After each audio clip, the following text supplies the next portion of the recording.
All right, everyone. Welcome. This is the 18th June, and let's go over some price action analysis on gold. Actually, let's start with pound yen, and then we're going to move on to gold. Now, looking at pound yen, let's start off from, let's remove all these analyses. Removing this, we're going to remove, actually, we're going to keep this here. Let's start off with the daily time frame now. Looking at the daily, we have some rejections happening on the daily time frame. Let's remove this text box right here. So daily is having some rejections. I'm going to keep the zone smaller here because we're going to be adjusting it based on the smaller time frames. We have daily is just ranging because you see the candles are printing side by side. So there's nothing much more that we can say. Looking on the 4-hour time frame, we can see that the 4-hour is kind of we're creating some sort of a resistance on the 4-hour. This is around 200, 400 area. We're also, I think we're trying to come down. We're going to start to see how far we can go down because on the 4-hour, it seems like, let me just zoom in over here. On the 4-hour, it seems like we have clean range to come down, but we got to take a look at this area on the smaller time frames to see what information we have. Let's take a look on the 1-hour. Looking at the 1-hour, now we have some more information. Obviously, we have a resistance formed. Let me zoom in. Boom, perfect. Obviously, we have a resistance formed on the 1-hour time frame.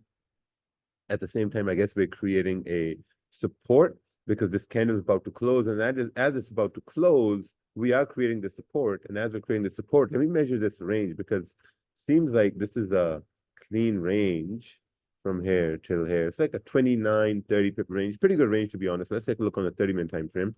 Looking at 30-minute, now we have some even more information. And this is where we are creating a very solid support.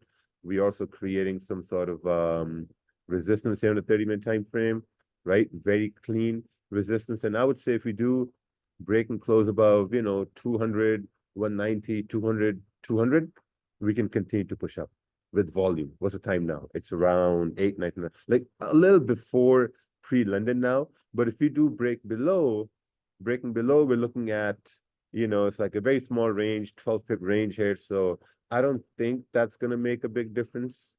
So maybe we want to bring it down right over here.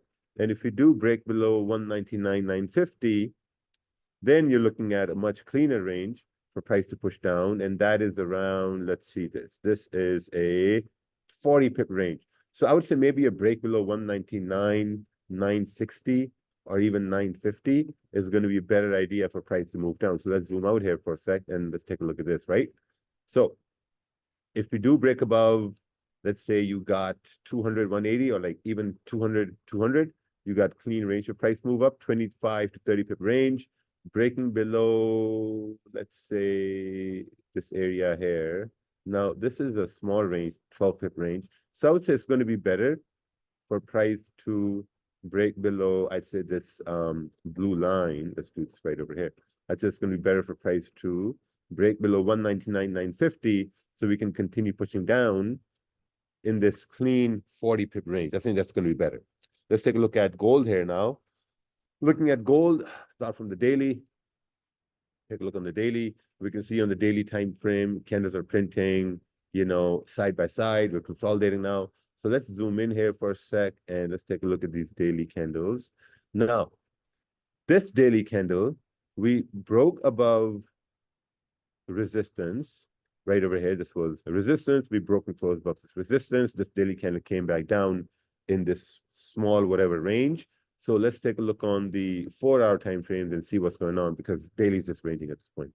We also got retail sales data, so we'll see how things play out. Now, looking at the 4-hour, very clear. We have a support formed on the 4-hour time frame. Awesome.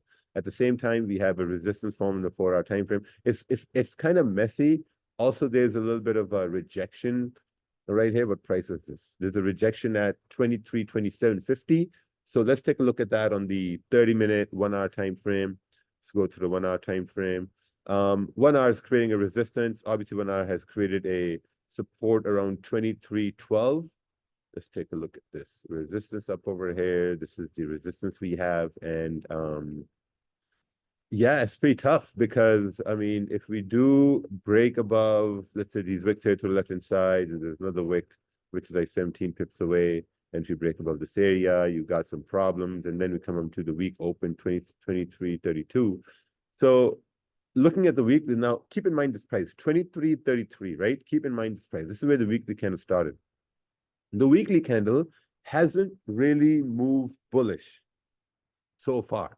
We haven't really moved bullish. We've only moved down. We're coming back up. So we're creating this wick over here.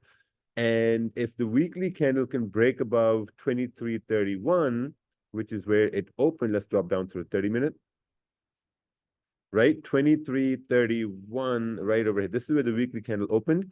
As soon as we cross this area, there's a very high probability we can continue to push up. Now, someone can say, well, what about the range to the left hand side, all these wicks and consolidation areas? Well, if there's going to be volume, we're going to break through these areas. So I think that's going to be very important. But let's look at price action, what's happening now, right? So this is where we got our resistance. Let's clone this area, bring it down. We got our support right over here on the 30-minute time frame. So it's pretty messy. There's no market structure.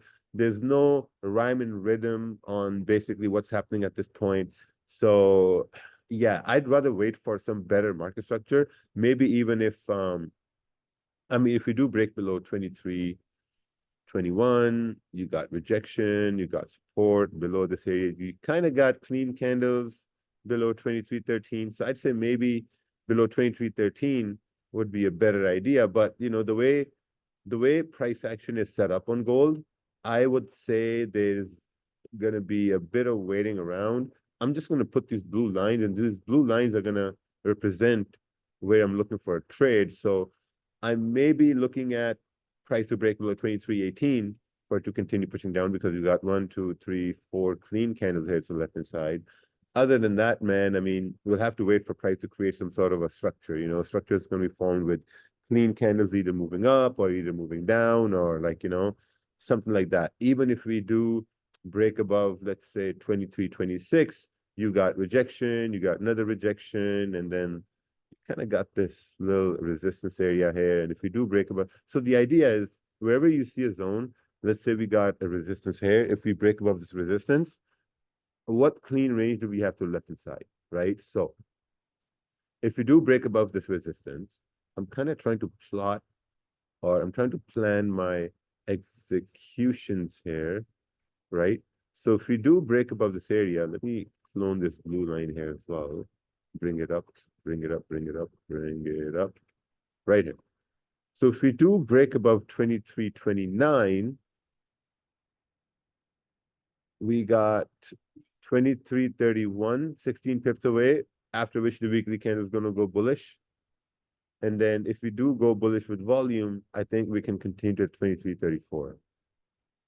So yeah, we'll have to wait. Ideally, what I would want to see is have volume in gold, make that clean candle, whether it's going up or going down. And then if it goes up, I'll wait for it to create support to continue pushing up, or wait for an impulse entry for it to continue pushing up, or the same thing goes for sells. But right now, I'm waiting. There's nothing happening. It's nothing. You just got to wait for a proper market structure. So take care. We'll see you guys on Thursday for the New York session. Yeah, that's it. All right. Take care, everyone. Be safe.